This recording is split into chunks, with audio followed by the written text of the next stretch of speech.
Please welcome to the stage radio host and author, Katie Prejean McGrady. Good morning, Oklahoma City. How are we doing today? We're good. Everybody slept, I hope, as well as I did. You know you don't sleep when your Apple Watch notifies you. You've been at rest for 8 hours. Is everything okay? Because normally I've got two little humans who barge into our bedroom at 5 a.m. ready to go, even though we try to convince them sleeping in is worth everybody's mental health in the house. And they just don't believe me. My name is Katie Prejean McGrady. I'm a radio host on SiriusXM's The Catholic Channel. I've got a daily program every afternoon. Every now and then they let me leave the studio and come see lovely faces and people. My daughter introduced me once at a career day. She said, "This is my mommy, Katie, and she talks to the wall while she's alone." That's what she thought I did for a living. So sometimes they let me out of the house with the walls and I get to come see wonderful people. And I was so honored for the invitation to come and spend a morning helping host a panel on, I think, one of the most important issues of our day.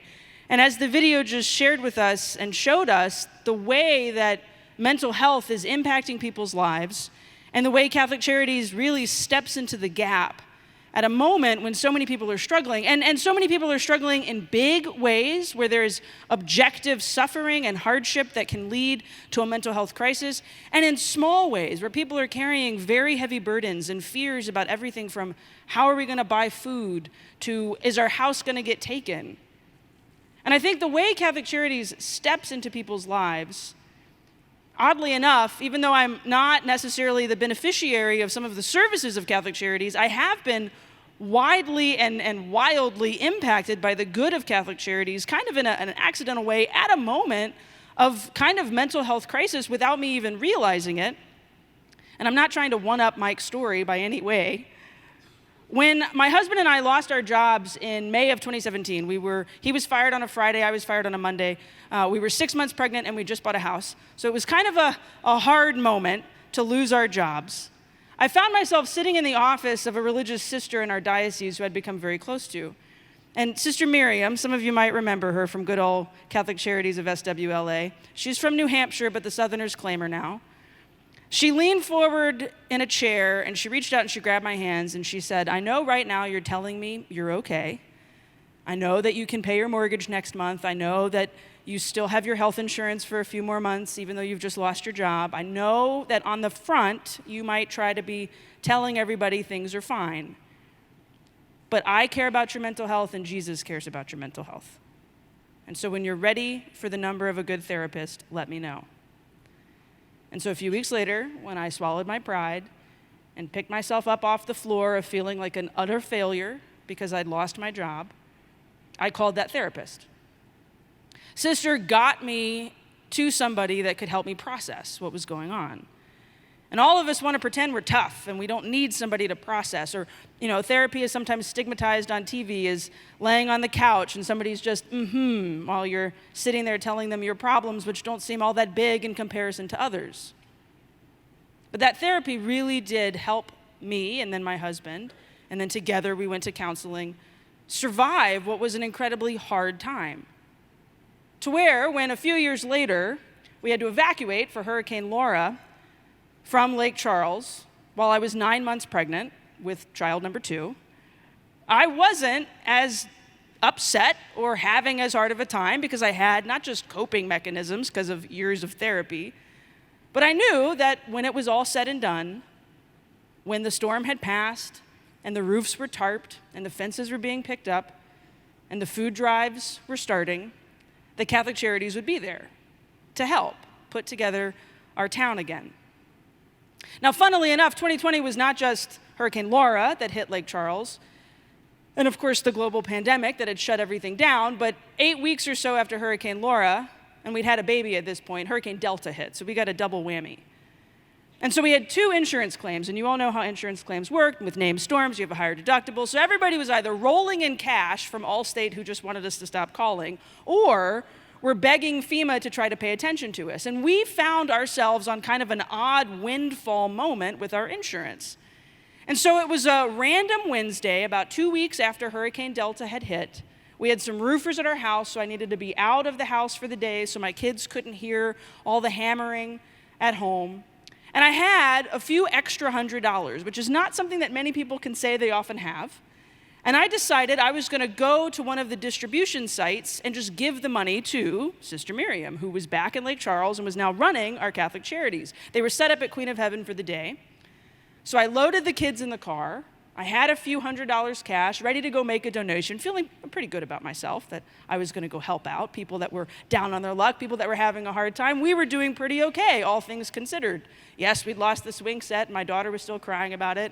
Yes, we were fighting with the neighbors about who was going to pay for the pretty side of the fence, but for the most part, we were doing okay. And I pull into the line that I assume was just people trying to get into the parking lot, and then very quickly realize I was in the distribution line for the Catholic Charities handouts that particular day. And I didn't need anything. And so when it was finally my turn, and I pulled up and I sheepishly rolled the window down, and Sister Miriam's standing there and her face lights up and she's so excited to see me. And I said, Sister, I'm not here for anything. I just wanted to give you some cash. I know that y'all are trying to, buy extra supplies, or there might be things that y'all need to stretch.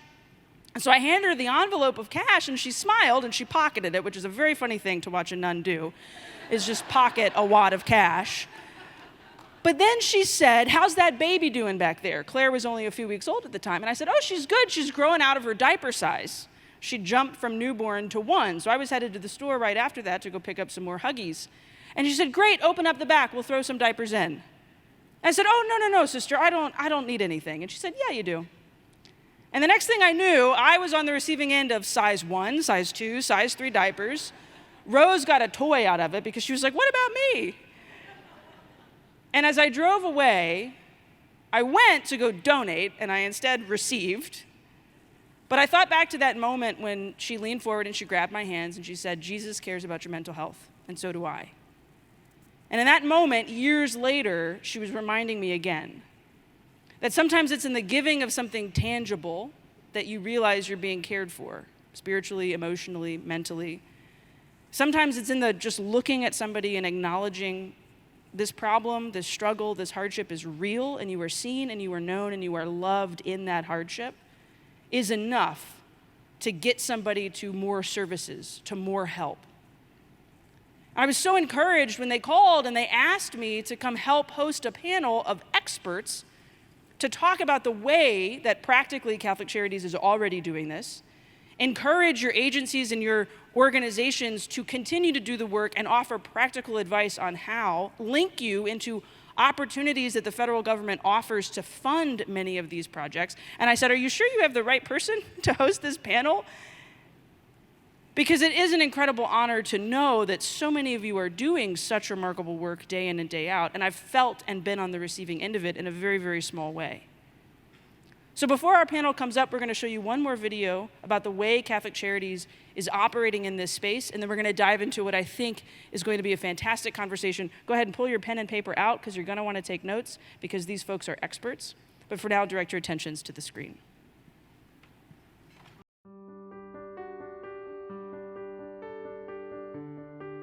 The populations that we see most affected by the mental health crisis in America are our poor, the immigrants, our rural communities, and the homeless. We're seeing that kind of pick up, especially with COVID. Individuals feeling more isolated, lonely, suffering from more mental health, substance abuse related issues. NIH had brought up an article stating how during those 10 months of lockdown, a lot of the youth, you saw that they had aged 3 years in that 10-month period. And the areas of the brain that were mostly impacted were seen where, like the amygdala, the hippocampus, the prefrontal cortex, and we're seeing that a lot of those changes are very similar to the ones that we see with people with chronic stress. So we have the pressures of social media.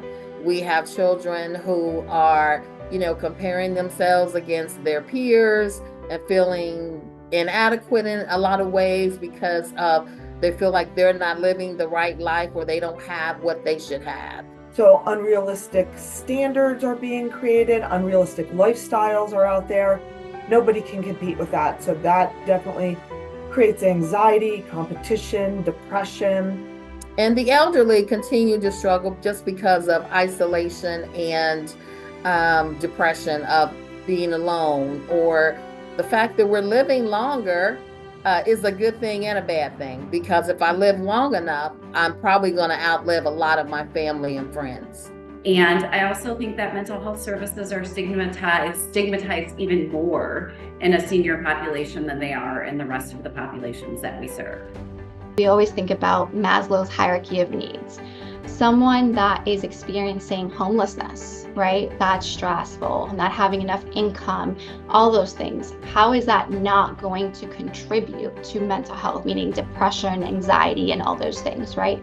Many of our communities are rural communities that have little to no access to care. I think the struggles with the economy and the fact that things are costing more and how that's causing stress and anxiety for families. And so there is a large language deficiency for mental health providers.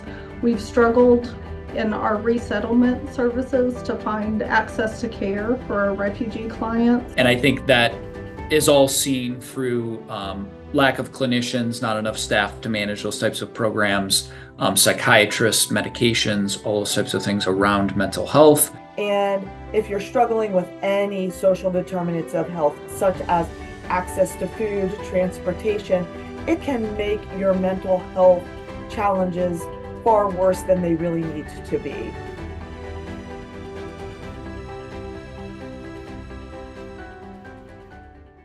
As we've seen, and as I'm sure you know on the ground, there's a crisis unfolding.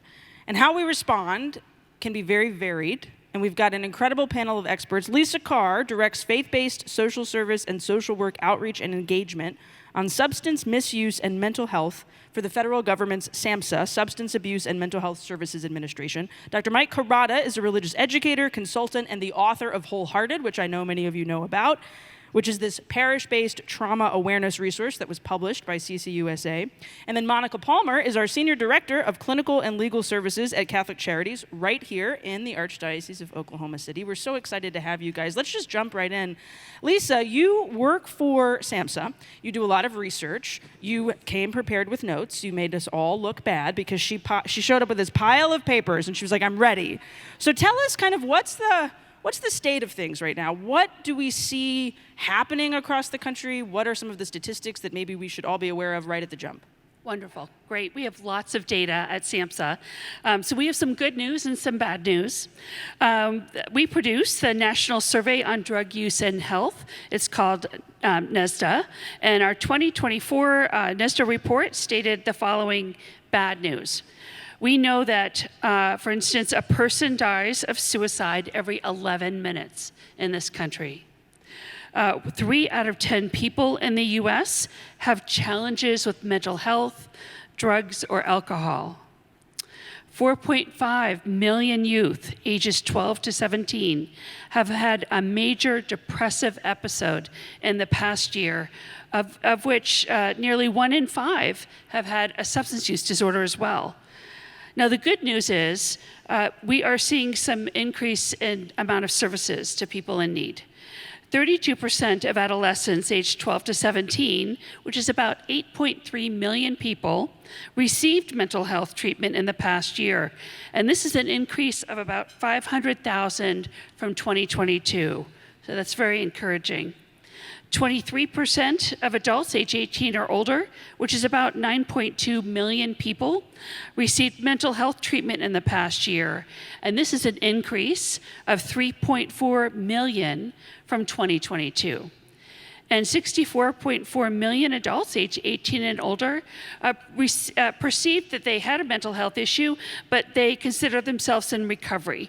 And so we're encouraged by that we know recovery works, people can heal from mental health challenges, and we're here to help and partner with Catholic Charities to make a difference on these issues. You said there was an increase in people seeking out services. Can you share that statistic one more time? Sure. So there's been an increase in, the 64.4 million adults age 18 or older perceived that they had a mental health issue, and then they 66% consider themselves to be in recovery. But overall, we've seen a large increase, as you all know, of people needing mental health services. Just a huge increase. And we produce data. We work with Mental Health America, which also just released their data. So we know that there's an enormous amount of reports out there about the increase in need. You all know more than us. that you have a hard time meeting that need. And I'm exhibiting throughout the conference, and I've heard from many of you about what do I do? How do I find more therapists in my diocese to meet the needs that are there? And so we look forward to talking about the workforce and how we can increase that and make a difference for you all. I'm encouraged to hear that more people are aware of it. There's almost like this destigmatization of it that's happening. Monica, you're on the ground here in OKC. How have you seen a change happening when you're offering these services, when people come to you, and what changes have y'all made in your agency to meet that need? Thanks. Yes, I've seen from my vantage point quite a change in what people are asking for. In previous years, people were seeking services. They would call our office and say, I need help with my anxiety, my depression. They might call and say, our marriage is suffering and we need some help with communication or conflict resolution. Okay, teenager maybe, one of our kiddos needs help with behavioral issues or adjustment issues. Now, since post-COVID, we're noticing that the calls are a little different. The problems aren't so different, but when they call, they don't want just services for themselves or for a particular issue. They want multiple services for multiple people in their family unit. So while we're encouraged that people are noticing the negative impacts that mental health issues are having on their family system, we're also challenged to meet the needs of giving multiple appointments to a lot of people in the family.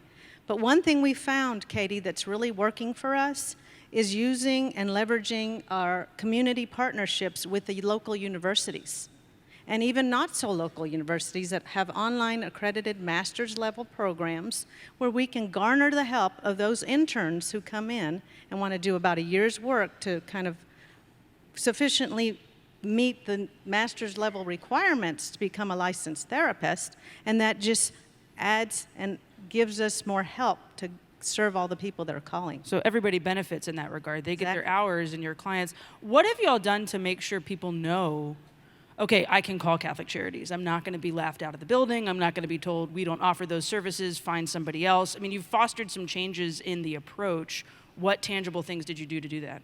Well, I think what we do is we're just very intentional to make sure that when we go to parishes, whatever the topics may be, we make sure to let them know that we're available. One thing that we do that I think is really important is we have a lot of social service programs. All of you guys do.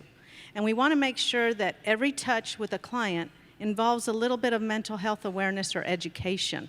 So if somebody's coming in, let's say for transitional housing, they may never enter the door of a counseling room. But the transitional caseworker who's trying to screen them brings them into the fold and sends them to us to get a little bit of a get to know us, and we screen them to see if they're going to be successful, if they can thrive in that kind of environment. We go to the senior housing places, we go to the parishes, we just make sure that we are known to people that are in the diocese and outside of the diocese to make sure that they are you know, it's not just the Catholic C with the capital C, it's the universal C, so we are sure to let people know, because here in Oklahoma City, about 85% of our clients are not Catholic. We serve them because we are.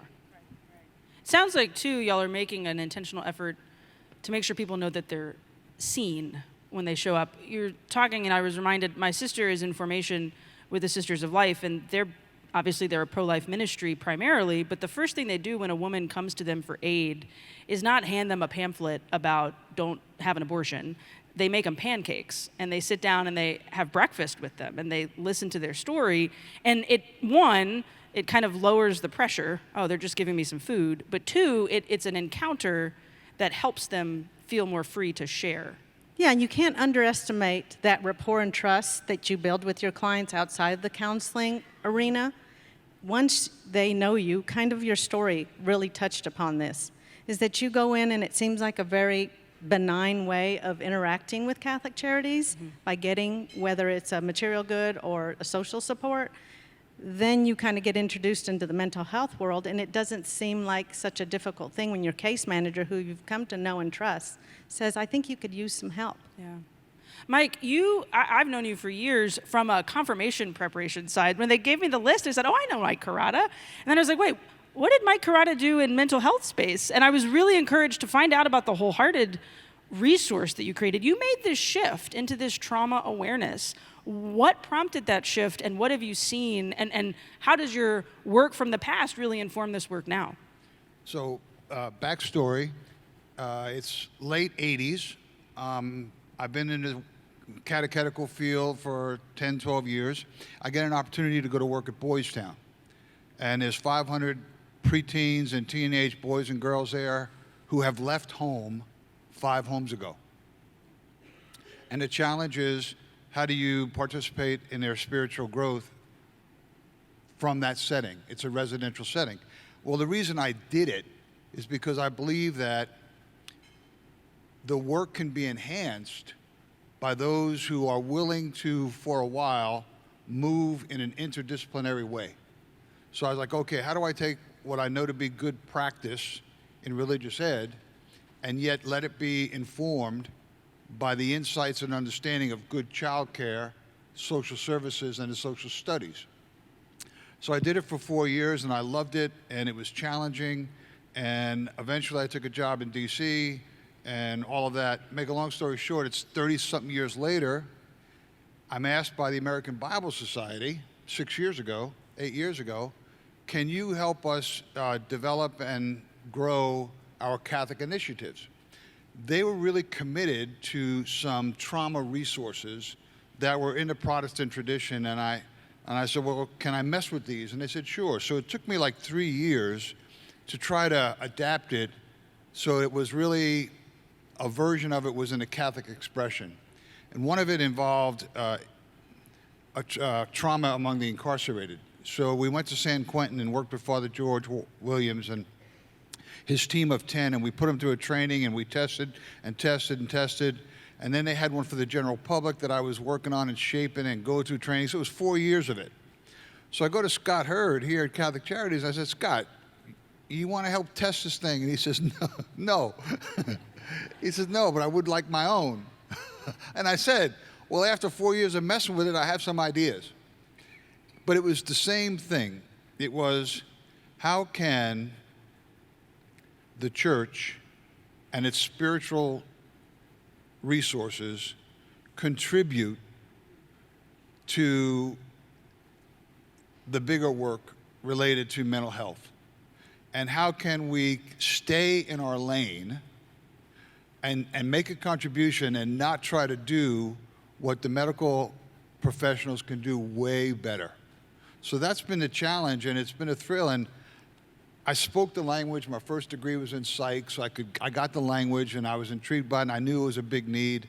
And so it was, but this is just between you and I. Working for Catholic Charities, yeah, my chest poked out, because I was among those in catechetics who was always humbled by the work of Catholic Charities. So I was about, and my colleagues were about, pointing people to Matthew 25 and shedding light on the corporate works of mercy. But over there was Catholic Charities living it and enfleshing it. And so I was always kind of like, oh man, they're doing the real work. I'm just kind of playing around. So when Scott said, come do it for us, I was like, yeah, man, watch out. Now I work for Catholic Charities. Yeah.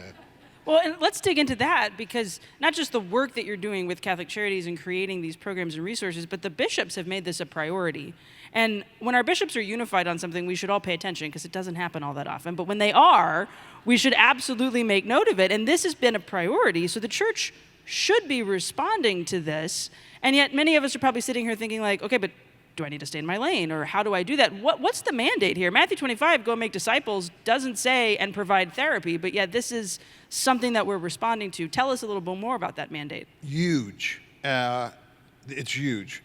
I've always said it will be, I would exaggerate and say it would be a revolutionary day. I'll just say it's a great day, if it ever comes, when we swap a question.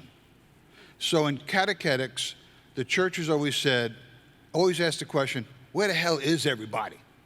How come no one's coming to our stuff? And I always kept saying, if we could just change that question to, how can we help you? And that's what the church is doing with this mental health campaign. They're like, let's go. How can we help our people? And I get excited because 4 things can happen. in my mind.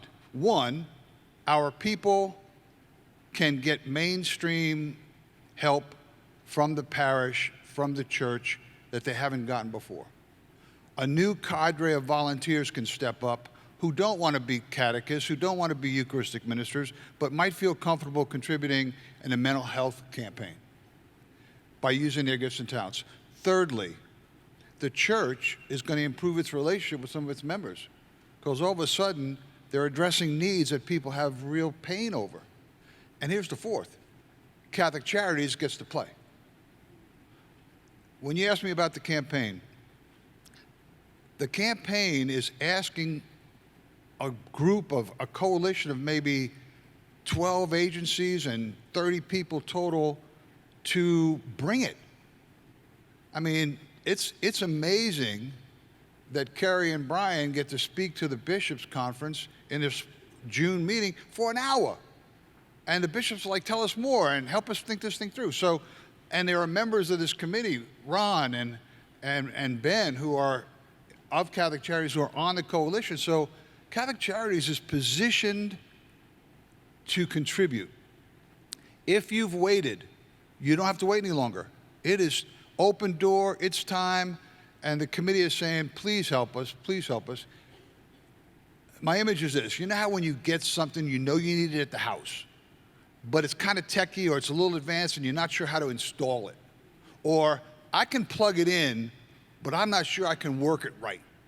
Well, I'm finding that when we talk about trauma awareness and mental health, the parish leaders, and I think even the church leadership is saying, I'm not sure I know how to install it.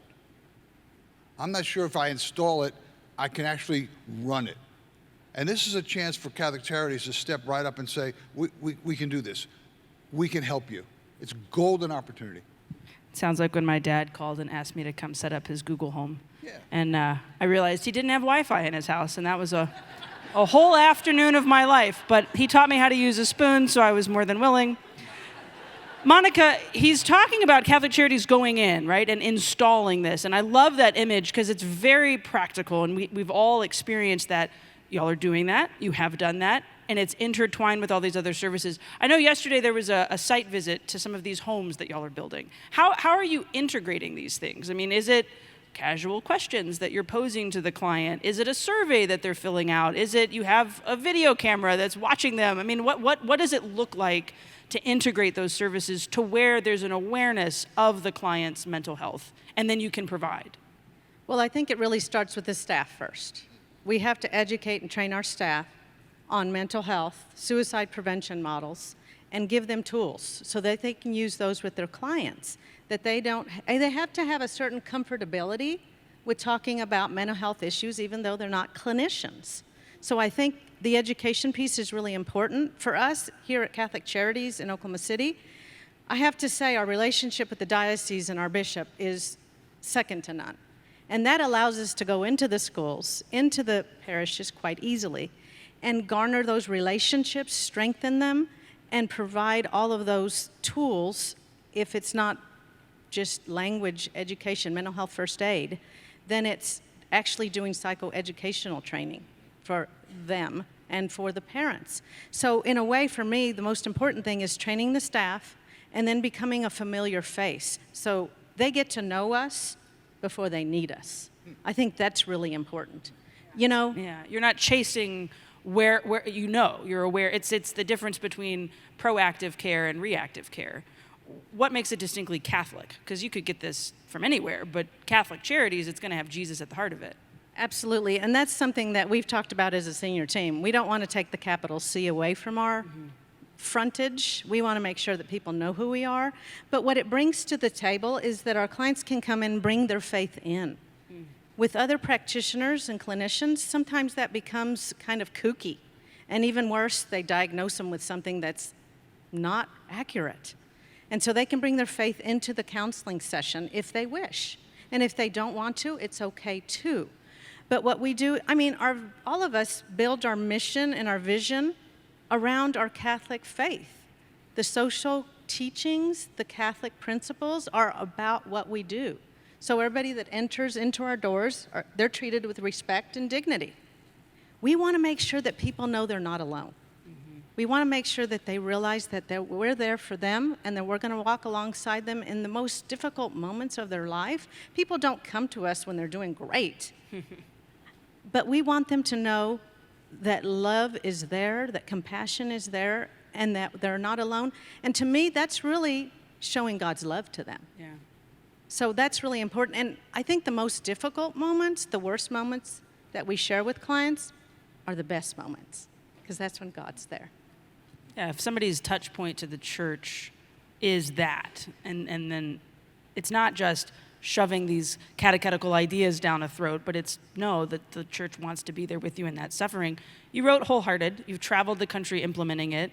What have you learned? What have you seen? Tell us a little bit about that program and what is available within it.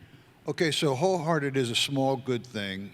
It's really meant to be a trauma awareness seminar for all. For all. It's meant to be generated from the parish. It's such a simple thing. It can be left in the vestibule and people can take it home and do it privately. Think journaling. So it's a quiet program. You can facilitate it. It's 4 sessions. What I've learned is that the interest is very high. There's plenty of pain out there. And yet there are people who are hesitant to try it. It's back to the install question, or how do I operate it? What I feel good about, and the feedback we're getting so much feedback about, wait, change this a little bit. We have so many eyes on it. It's like, add this, and well, I wouldn't say it this way. For example, I made enemies, I'm just teasing, but the communication department at Catholic Charities, I submitted a 10-page facilitator's guide, brought 200 people in 5 different areas through it, and from the feedback, the facilitator's guide is now 22 pages. And they're like, God, get out of here.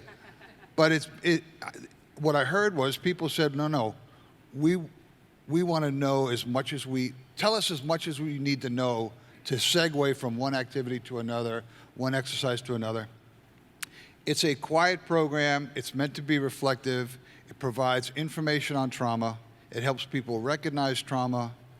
It offers a prayerful session that asks people to consider ways of spiritual renewal. And then it points people to the difficult and intimate work of restoration. And what are some spiritual practices within our tradition that can help you get part of your life back? My daughter said, Dad, she's a professor at a university, and she says, Dad, you know that's Brene Brown's thing, Wholehearted. And I'm like, who? I don't know.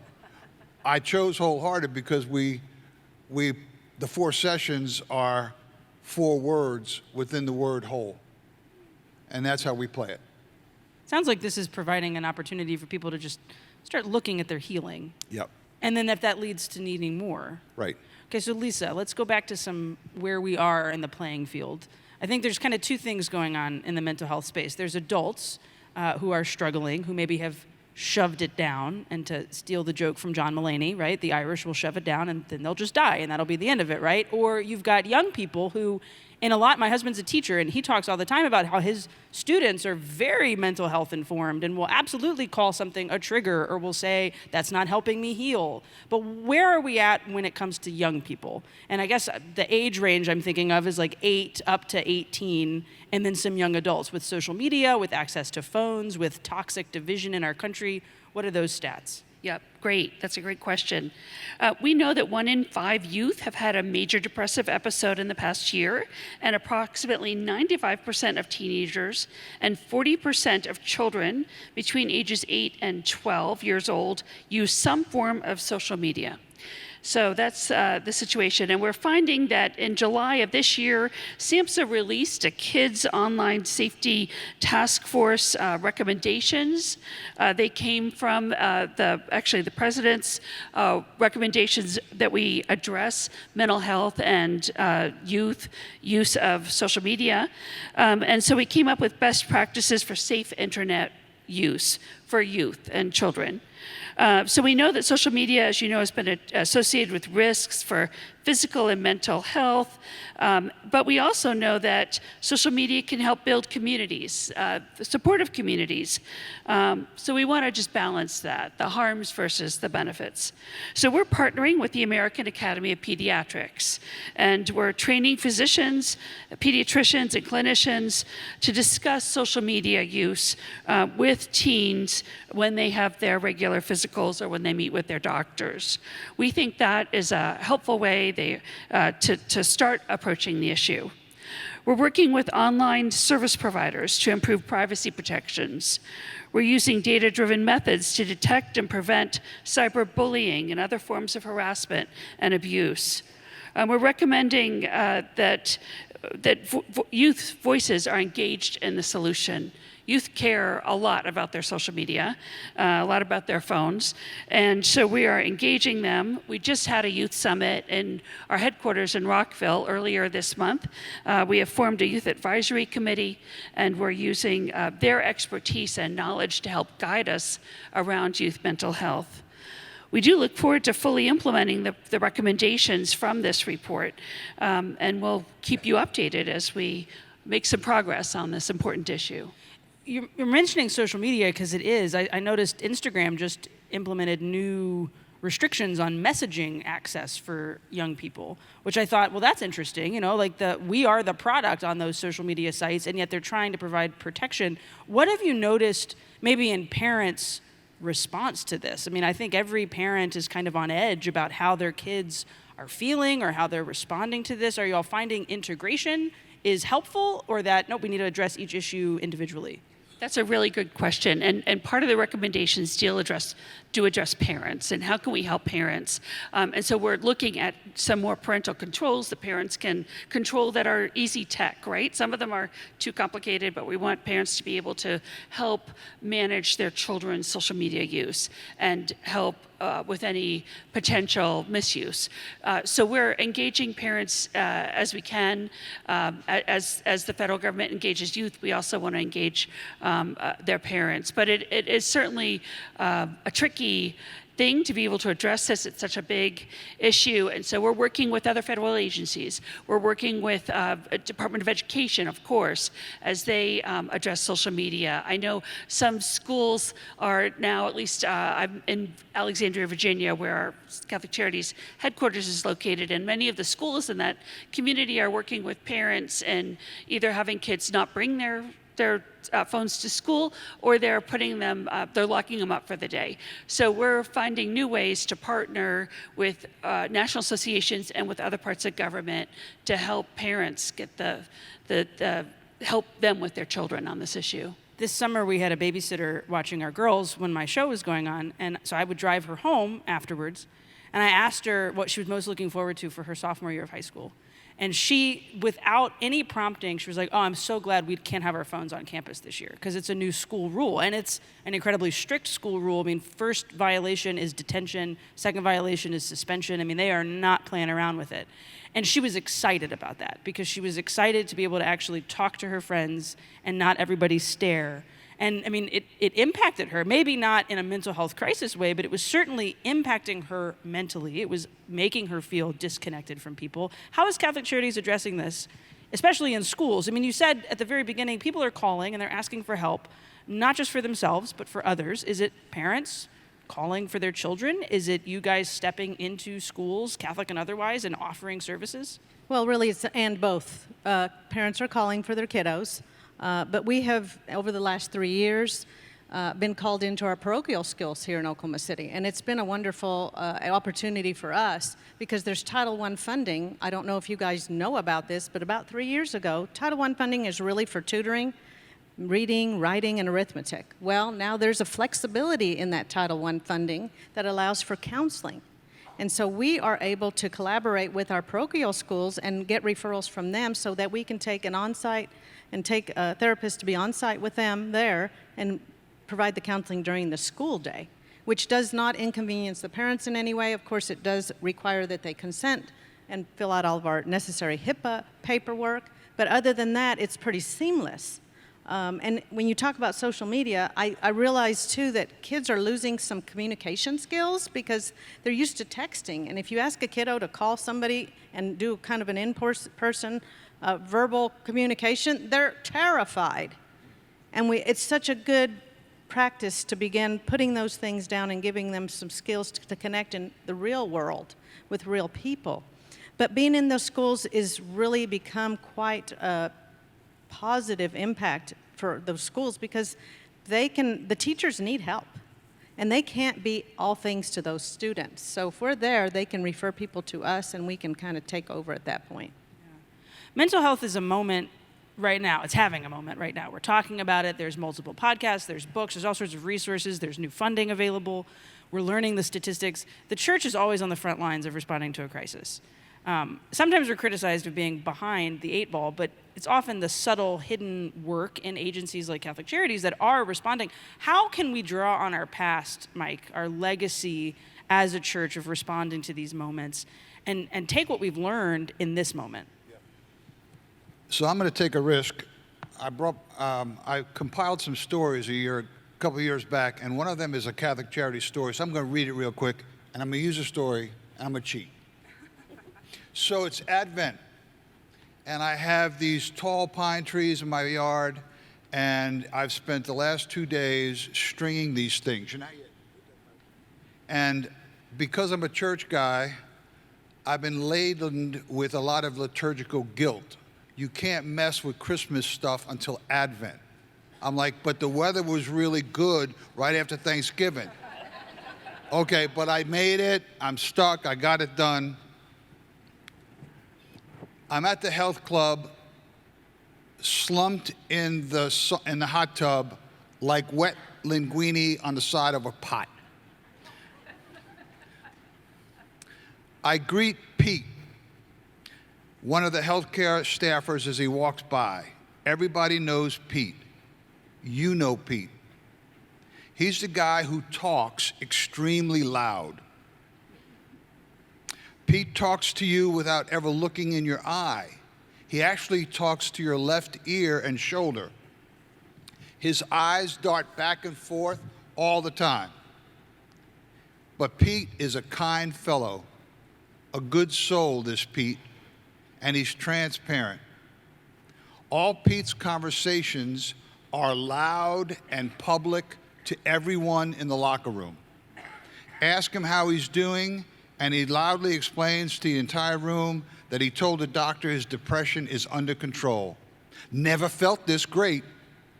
Shakes his head a few times and says, best I've felt my entire life. The meds are making such a difference. Depression is bad news.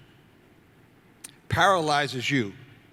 You don't care about nothing, just don't care. And he shakes his head as he walks away. Years ago, though, Pete walked by and quietly whispered to the whole room without looking up, pray for me, pray for me. And ever since then, I've been quietly, privately praying for Pete. But now I'm slumped in a whirlpool. Pete walks by and announces to me, which is to everybody, we served 125 people at the church on Thanksgiving last week. They started a food bank at the church 2 months ago. I told them they had no idea what they were getting into. He shakes his head like he always does, and he goes on. I ran a food bank for 30 years, so I know. Now, we can't keep stuff on the shelves at church. Luckily, we got some deep pocket people in the church who want to keep this thing going, but whoo, they didn't see it coming. I tried to tell them, but they didn't see it. It's going to take $3,000 a month to get us through the winter. Really? What church is that, Pete? First Christian, 104th and Grove. Yes, sir. Going to cost us a lot of money, but we'll do it. He stops for a moment and asks me what church I belong to. And I tell him. Who's the pastor there? I tell him. Yes, he is. Yes, he is. Father Paul is the pastor there. I see him down at Catholic Charities. I go to Catholic Charities all the time. I help them fix the cars that they want to give to the folks who don't live on the bus line. Those Catholic Charity people, They do a lot for people. There are some that don't like them. There's some that say all they do is help the helpless. But the Catholic Charities that I know, they say they're not giving handouts. They're giving people a hand up. Tell me again what you do for Catholic Charities. I help them get their donated cars in shape. You know, find out what parts are needed and go get them. From my previous conversations, I know that Pete also cuts grass for the elderly in his neighborhood during the summer. And so, as I climb out of the whirlpool and start to get dressed, Pete brings to mind a truth, a mystery, a question. And it jumpstarts my Advent and my Christmas way better than the lights on my trees. How is it that one person who doesn't have it all together often contributes some more good to the world than a whole room of us put together?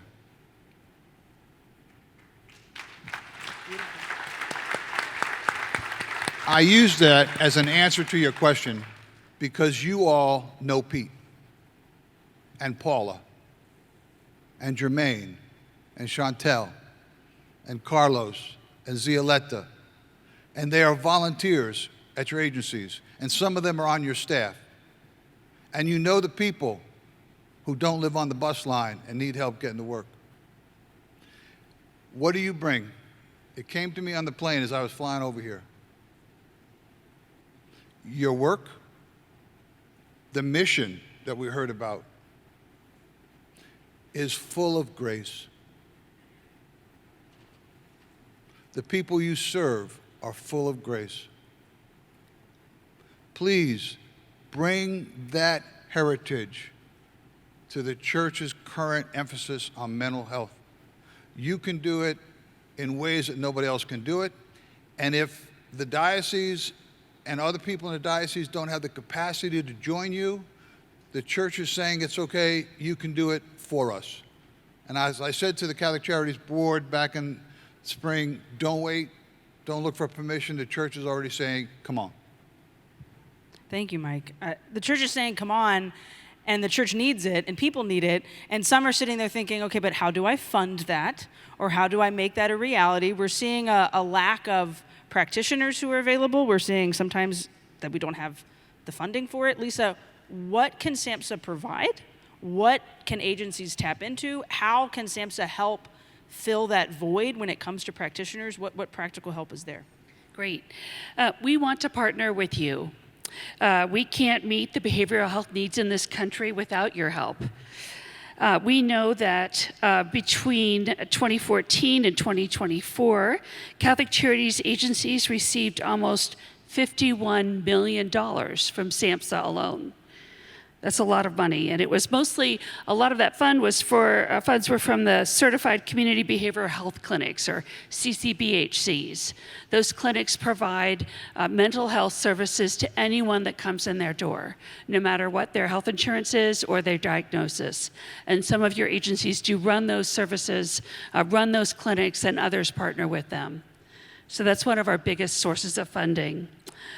We also know that we can partner together around other grants. So if you go to our website, you can go, it's samhsa.gov,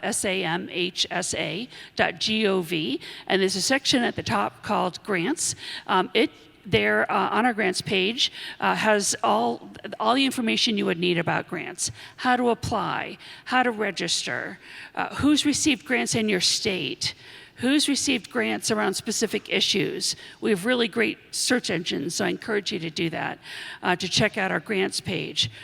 We have large mental health and substance use block grants that go to the states, so you can partner with the states to get funding as well. SAMHSA gives an enormous amount of money, billions of dollars in grants every year.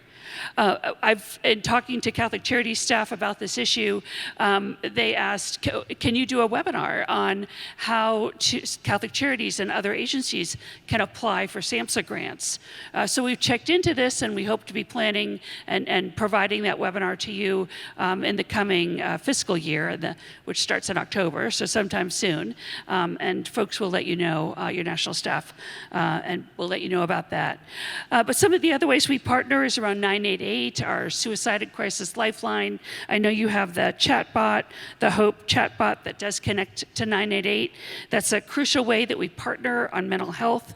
Of course, that's available 24 hours a day, 7 days a week in English and Spanish, available by chat, by text, which teens love, and by phone. We also offer technical assistance. We have over 30 centers that provide technical assistance around specific issues of mental health and substance use disorders. And you can request technical assistance help from any of those centers. They are on our SAMHSA website under practitioner training, and you'll see the different centers, and you can just click on that for more help. And finally, you can sign up for their SAMHSA Faith and Community newsletter. We provide, when you sign up for that, you can also sign up for grants information and updates. We do webinars for the faith community on mental health and substance use disorder issues. And I'm exhibiting, so I'm out here the rest of the conference and look forward to working with you all on these important issues. So what was that website again, samhsa.gov? Yes, samhsa.gov, samhsa.gov. Now, you mentioned the Hope chatbot. Monica, I know y'all have piloted that here. People kind of cringe sometimes when they hear AI, or they worry, oh my gosh, is this the Android priest crisis of Twitter a few weeks ago? But that's not what Hope chatbot is, right? What is Hope chatbot? How does it work? And how can agencies implement it? Well, it's a free chat service that provides encouragement and strategies for people that are just experiencing stress, which we all do have, obviously, everyday life, and it helps you manage that. It gives you coping skills. So the thing that I like about it is 24/7, it's available. That's good. It's anonymous. So that's a really easy way to kind of bridge people from not asking for help to using this text service. Almost all of us know how to text, right? So that's something that's easy to do. And that's something that, to me, I think is just kind of the gateway into counseling. The beautiful part about Hope Chatbot for us is that we're noticing that people who start using the service, if they want to use it a lot, well, then Hope will talk to you a lot. She'll chat with you as much as you want.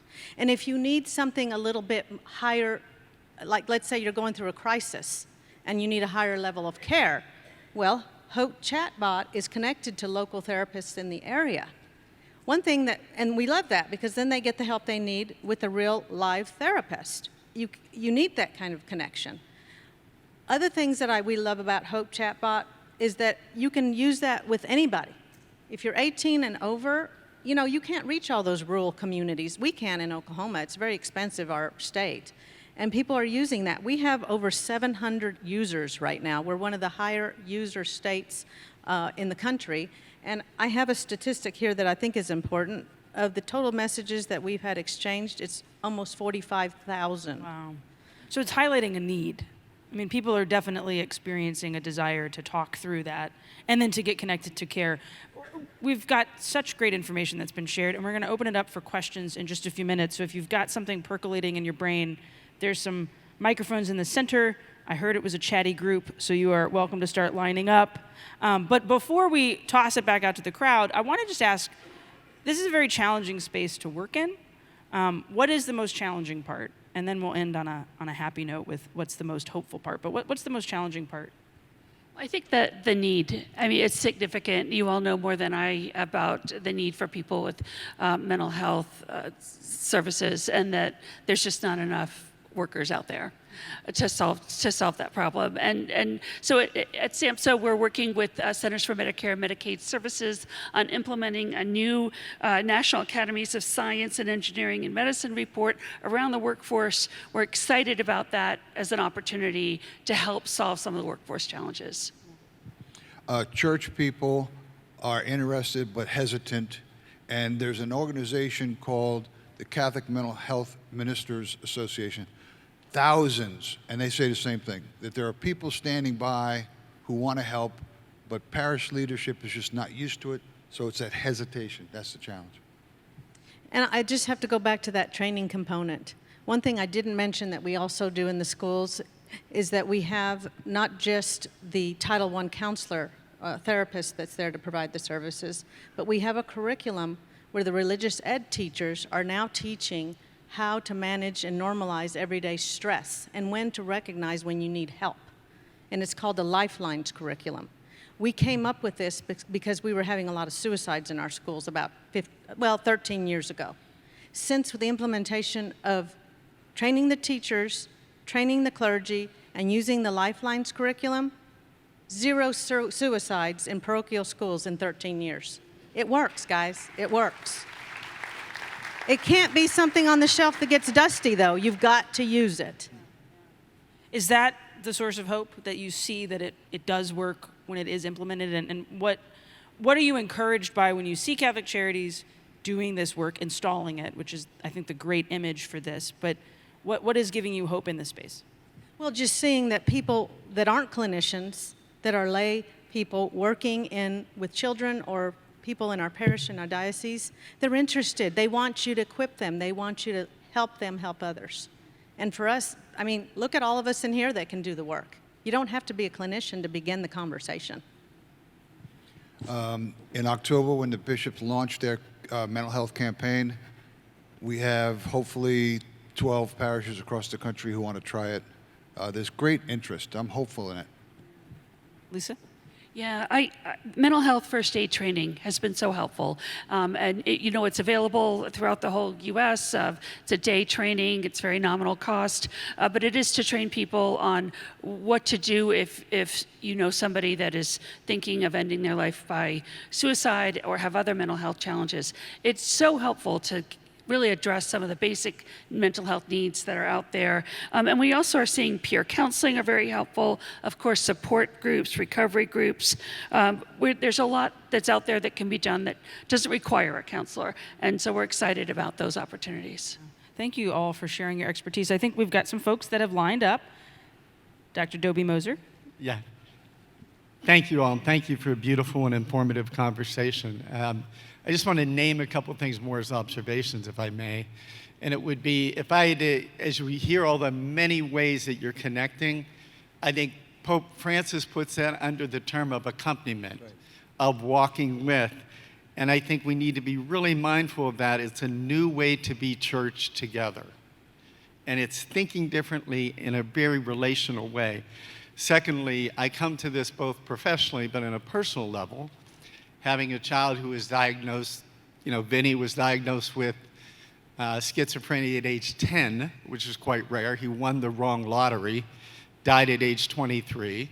His sister has the same disease at age 19. So we know it at that end, and it led to a conversation with our pastor. How many of us in this room, no need to show hands, have ever heard a homily that named mental illness by name?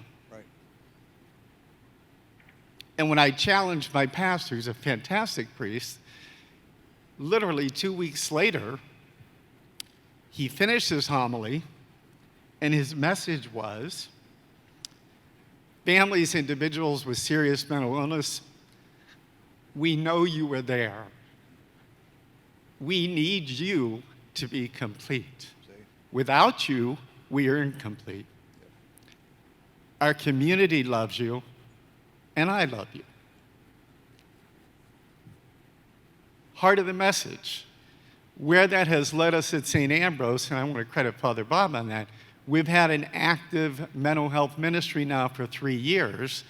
In February, we're bringing Bishop Dolan in from Phoenix for a day-long conference on accompaniment in mental health ministry that is parish-based, but also working with Catholic Charities, because all of us work with parishes. Last comment, the clinical approach alone is not the answer. The best healthcare plans I know of, at most you get 3-4 hours a week with clinicians. 20,000 parishes, a lot of accompagnators who can walk with us. I think it's the heart of the matter. Amen. Thank you so much. Can I say something real quick? Real quick. Dobie's onto something. If you want to build a bridge with the folks in the parishes, use that word accompaniment. They know it. That is the key word right now. And mental health, your ministry is about saying, we want to be part of accompaniment. They get that. Thanks, Dobie. I want to thank you for doing a wonderful presentation, and I also want to thank SAMHSA for providing free educational material. I've utilized that for both our younger generation and our older generation. The question I have is, when you guys were talking, you were talking about the younger generation, the school-aged children, which I understand is very important, but how are you addressing, are you looking at the seniors that are experiencing suicidal ideations as well? Well, we actually have some senior housing here in Oklahoma City, and we have also intentionally placed therapists there. So we have someone that goes there once a week. Sometimes we don't have scheduled appointments because people just don't get around to doing it. But we want to be there every week so that people are reminded that we're here to support them. And a lot of our seniors aren't mobile. They can't just jump in a car and come to our counseling office or go to even a doctor's appointment. So we go to them, and we want to make sure that we're present to them, that they know that they're valued. Yeah, because you were talking about the texting and things like that, and like the seniors, because I'm the senior services supervisor at Livingston County Catholic Charities, and a lot of our seniors are not tech savvy at all. I mean, they don't even have smartphones. They still, if they have a cell phone, it's a flip phone. So texting and going online and doing that is very challenging, if not impossible for them. So thank you very much. So, hi, Greg Kepferly, Catholic Charities, Santa Clara County, San Jose. Appreciated the comment of the previous speaker on the issue of it's not just through clinical practice, it's a both and having the wholehearted strategy, I think, is really, really helpful. We've got a peer-supported, trauma-informed care accompaniment teams that are peer-based. Listening to somebody like Tom Insel, who's the former director of the National Institutes of Mental Health, who talks about the importance of moving from mental illness to mental health that includes people, place, purpose, and he added now payment. So appreciate learning about the Title I flexibility there. And then, Lisa, I know you could maybe share a little bit more about the 1115 waiver that enables states to think more creatively about how to respond. So, for example, using promotoras as community health workers, they don't have to be clinicians, but they can be that part of that front line to help the community. So, thinking through the payment methods as well as the community-based approaches. Yeah, that's a really great point. The CMS, Centers for Medicare and Medicaid Services, they do provide under Medicaid 1115 waivers that provide a lot of flexibility. California, you've been amazing in what you've been doing, and I loved hearing from your staff at some of the sessions yesterday about what is happening in California. So it's very exciting how your state and your agency in particular is making a difference with the 1115 waivers. To get those waivers, it is kind of complex. You'd have to go through your state. Not all states are doing as well as California in that regard. So I do encourage you to talk to Greg and his team because they are doing amazing work, and to talk about promotoras and community health workers. I think it's his staff, Lisa, there that is the expert. So I really was so encouraged to hear what is happening out there and the innovation that's happening at Catholic Charities agencies. It's significant, and there's lots of great opportunities to do things in new ways. Hi, I'm Rosemary Saraiva from the Diocese of Fall River in Massachusetts. First, let me just say thank you. This has been a very informative plenary. I also want to share that we at our diocese have started a mental health ministry. Currently have 5 parishes that have teams. And one of the comments that we heard when we started was, why has the Catholic Church taken so long to address mental health issues? And that was an interesting comment to hear that and to get that feedback. And it just made me wonder, why have we taken so long as a church to recognize that the needs go beyond the physical? If they go to the emotional and spiritual, because when mental health is in play, it's not just the physical, it's the emotional, but it also attacks our spiritual well-being as well. And just, I guess, is there really a question here? It's why did it take so long? And Mike, I want to say thank you. We're definitely going to look into that wholehearted to accompany what we're doing with our ministries. And maybe those combined can really make a robust ministry. So, For what it's worth, and I think it's worth a lot, the campaign from the bishops comes with suggestions, right? And one of the suggestions that I'm very fond of is choose a Sunday in October to make it Mental Health Sunday. But it's also a list of ideas for homilies. So the bishops are telling their brother priest, go ahead and refer to this, please, just like you guys are asking. So there is sort of support on a national level from the campaign. Thank you. Our bishop is actually doing two masses in October, so we're happy for that. And thank you. Hi, good morning. My name is Rachel Hansen, and I'm with the Diocese of Kansas City, St. Joseph, Missouri. And just thank you for the good work that you guys are doing and aspiring to continue to do. My background is in fitness and wellness and from a Christ-centered approach, but I work as a parish outreach manager for Catholic Charities, so I have a big passion for this.